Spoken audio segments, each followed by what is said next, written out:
नमस्कार प्यारे विद्यार्थियों, हमारा आज का विषय है अर्थ की दृष्टि से वाक्य भेद। तो बेटा सभी बच्चे ध्यान दीजिए। तो सबसे पहले हम बात करेंगे हमारे वाक्य की परिभाषा। शब्दों के एक सार्थक समूह को वाक्य कहते हैं। और बेटा इसमें जो सार्थक शब्द आया है उसका क्या अर्थ है, अर्थात ऐसा जो शब्द है जिसका क्या हो, जिसका अपना अर्थ हो, उसी को हम क्या कहेंगे, सार्थक कहेंगे। ठीक है बेटा, सार्थक शब्दों का समूह ही वाक्य कहलाता है। अब आगे बेटा ध्यान देंगे हम, जो अर्थ की दृष्टि से है वो वाक्य बेटा 8 प्रकार का होता है।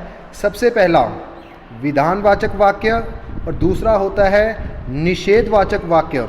इसे बेटा जी हम नकारात्मक वाक्य भी कहते हैं। तीसरा है प्रश्नवाचक वाक्य, चौथा है आज्ञावाचक वाक्य, पांचवा है विस्मयादिबोधक वाक्य और छठा है इच्छावाचक वाक्य, सातवां संकेतवाचक वाक्य, आठवां संदेहवाचक वाक्य। तो बेटा सभी बच्चे ध्यान दीजिए कि हम इन सभी प्रकारों की व्याख्या करेंगे और आप ध्यान से समझेंगे। तो ध्यान दीजिए। सबसे पहले बेटा जो विधानवाचक वाक्य होता है इसे हम कथनात्मक भी कहेंगे, कथनात्मक वाक्य भी इसे हम कह सकते हैं।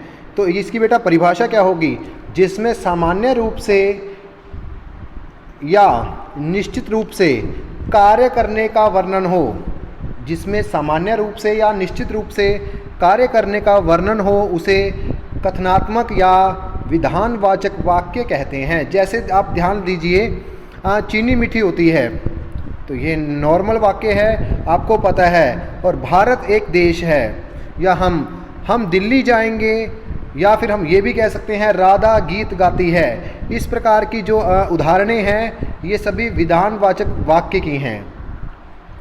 और उसके बाद बात करेंगे नकारात्मक या निषेधवाचक वाक्य। तो इसकी बेटा परिभाषा क्या कहती है, ध्यान दीजिए। जिस वाक्य में किसी क्रिया के ना होने का बोध हो, वहाँ पर क्या होता है, निषेधात्मक वाक्य होता है। तो आपको बेटा यहाँ पर जितनी भी उदाहरणें मैंने दिखाई हैं या आपको दिख रही हैं, इन सभी में नकारात्मक वाक्य हैं। कैसे, अंश विद्यालय नहीं जाएगा, रात में बिजली नहीं रहती, उसके बाद उसने बात तक नहीं की, गोलू पाठ नहीं पढ़ता है, या फिर आप और भी बहुत सी एग्जाम्पलें लिख सकते हैं, हम दिल्ली नहीं जाएंगे, रमेश क्रिकेट नहीं खेलेगा इत्यादि। जहाँ पर भी निषेध की बात हो, इस प्रकार के वाक्य यदि आपको कहीं भी दिखने को मिलते हैं तो वो वाक्य किसके होंगे, निषेधवाचक वाक्य होंगे। और बेटा ध्यान रखने योग्य बात, अब तो वह मेरी परवाह करने से रहा, अर्थात इस वाक्य का भी जो मेन लक्ष्य है वो नहीं ही है। अब तो वह आने से रहा, अर्थात वह नहीं आएगा। तो ये भी दोनों इस प्रकार के आपको उदाहरणें दिखती हैं, तो वो भी निषेधवाचक वाक्य की ही होंगी। तो सभी बच्चे इस बात का ध्यान रखना। आगे बेटा जी प्रश्नवाचक वाक्य। जिन वाक्यों में प्रश्न पूछे जाएं, ये नॉर्मल सा है, जिन वाक्यों में कोई प्रश्न किया जाता है या प्रश्न पूछे जाते हैं वो उससे क्या कहते हैं बेटा, प्रश्नवाचक वाक्य कहते हैं। आप देख सकते हैं उदाहरणों में, तुम्हारा क्या नाम है, क्या आप रायगंज में रहते हो, आप क्या खाना पसंद करेंगे, स्वास्थ्य कैसा है, और तुम किस कक्षा में पढ़ते हो, ना जाने अब क्या होगा, वहाँ तुम क्या करोगे। जितनी भी एग्जाम्पलें, उदाहरणें प्रश्न रूप में पूछी जाती हैं वो सभी प्रश्नवाचक वाक्य की ही उदाहरणें होंगी। ओके बेटा, आगे ध्यान दीजिए। आज्ञावाचक वाक्य। तो आज्ञावाचक वाक्य क्या होता है, ध्यान दीजिए। जिस वाक्यों में आज्ञा, निर्देश, प्रार्थना, विनय या अनुमति देने का बोध हो। आप यहाँ पर देख सकते हैं, जिस वाक्य में किसी को आज्ञा, आदेश दिया गया हो या निवेदन या प्रार्थना की गई हो, ऐसे वाक्यों को आज्ञावाचक वाक्य कहते हैं। आप देख सकते हैं उदाहरणों में, तुम बैठ जाओ, यहाँ पे क्या है, हमने आज्ञा दी है कि तुम बैठ जाओ। और दूसरे में कृपया खड़े हो जाइए, रिक्वेस्ट की है, प्रार्थना की है। कृपया आप सब शांत रहें, यहाँ पर भी क्या है, निवेदन किया गया है, हे प्रभु रक्षा कीजिए। इस प्रकार की हमने क्या की है, प्रार्थना की है। इस प्रकार के जितने भी वाक्य आते हैं वे सभी आज्ञावाचक वाक्य में ही आते हैं। तो बेटा ध्यान रखना सभी बच्चे इस बात का। और आगे है विस्मयादि वाचक वाक्य। तो विस्मयादि क्या है, जिस वाक्य में विस्मय का भाव प्रकट हो। विस्मय का भाव मतलब हर्ष, आश्चर्य, शोक, घृणा, प्रेरणा या प्रोत्साहन, इस प्रकार के भाव जिन वाक्यों में प्रकट होते हैं वहाँ पर क्या होता है, विस्मयादि बोधक वाक्य होते हैं। जैसे ओहो तुम भी आ गए, छी तुम कितने गंदे हो, अरे इतने बड़े हो गए, मतलब ये सभी क्या है, हैरान करने वाले वाक्य हैं। आहा क्या मौसम है, ठीक है, धत मुंह नोच लूँगा, मतलब क्या है, इसमें जो भी विस्मयादिक बोधक घृणाएँ या फिर घृणाओं के साथ साथ हम कह सकते हैं शोक, प्रेरणा या प्रोत्साहन, हर्ष, विस्मय, आश्चर्य होने वाली बातें जिन भी वाक्यों में की जाती हैं वो सभी विस्मयादि बोधक के ही क्या है, उदाहरणें हैं। ठीक है बेटा, आगे ध्यान दीजिए। इच्छावाचक वाक्य। इच्छावाचक वाक्य क्या है? जिस वाक्य में किसी की मनोकामना, मंगल कामना या आशीर्वाद प्रकट हो वह इच्छावाचक वाक्य कहलाता है। जिसमें आप समझ सकते हैं इच्छा होना, कामना होना, आशा होना किसी से किसी काम की, या आशीर्वाद देने वाले वाक्य, इस प्रकार के जितने भी वाक्य होते हैं वो सभी इच्छावाचक वाक्य के ही उदाहरण हैं। अब ध्यान दीजिए बेटा उदाहरणों की ओर। आपकी यात्रा शुभ हो, इस प्रकार की क्या है, मैं कामना करता हूँ। तो मैंने परिभाषा में आपको बता दिया है कि कामना जहाँ पर की जाती है वो सभी इच्छावाचक में आते हैं। मैंने कहा, आशीर्वाद देते हुए कहा सदा सुखी रहो, ये भी किस में आएगा, इच्छावाचक में ही आएगा।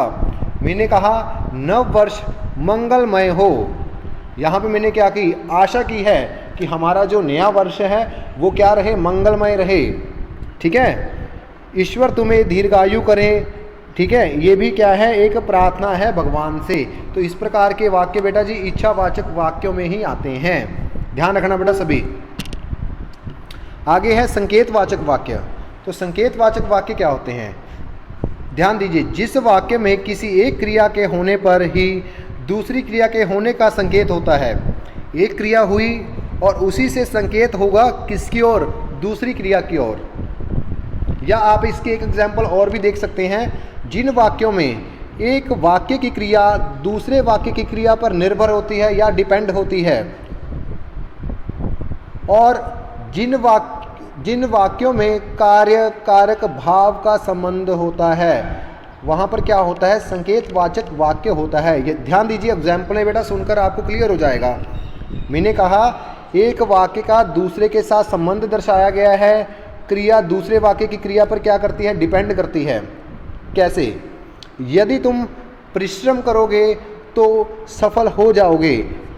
पहली जो क्रिया है परिश्रम, मेहनत करना, तो उस दूसरी क्रिया उस पे ऊपर डिपेंड करती है। यदि हम मेहनत करेंगे तो नेचुरल है बेटा जी हम पास भी हो जाएंगे, सफल भी हो जाएंगे।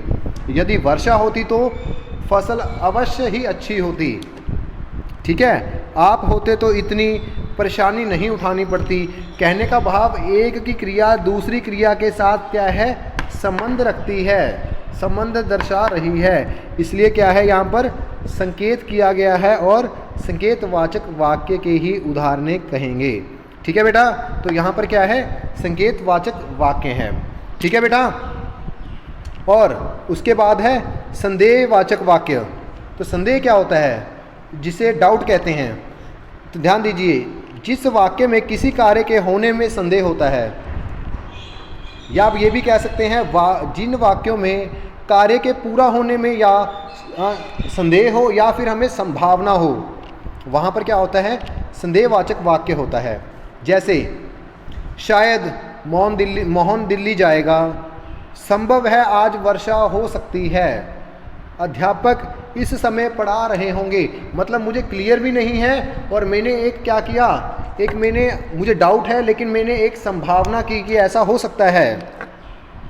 संभव है आज धूप निकलेगी, पर क्या पता बादल भी हो सकते हैं। संभवतः मैं जीत जाऊंगा, मतलब मेरे मन में ऐसी क्या है, संभावना है। तो इस प्रकार के बेटा जो संदेहवाचक जितनी भी उदाहरणें आपको मिलेंगी वो सभी संदेहवाचक की ही क्या होंगी, उदाहरणें होंगी। ठीक है बेटा। तो बेटा जी मैं आशा करता हूँ कि मेरी इस वीडियो से आपको ये टॉपिक समझ आ गया होगा। और मैंने आपको बेटा यहाँ पर कुछ उदाहरणें भी दी हैं। उफ बहुत गर्मी है, ये बेटा जी विस्मयादि बोधक की क्या है उदाहरण है। गंगा एक क्या है, पवित्र नदी है, तो इसमें बेटा क्या है ये विधानवाचक वाक्य हुआ। और सदा सुखी रहो, इस प्रकार की जो उदाहरणें होती हैं इच्छा, मैंने आपको पहले भी बताया था, जहाँ पर कामना की जाती है, आशीर्वाद दिया जाता है, वे सभी क्या हैं, इच्छावाचक वाक्य के उदाहरण हैं। तो बेटा सभी बच्चे इस वीडियो को अवश्य देखें और आपको इस वीडियो से हमारा जो टॉपिक है अर्थ की दृष्टि से वाक्य भेद ये क्लियर हो जाएगा। धन्यवाद बेटा।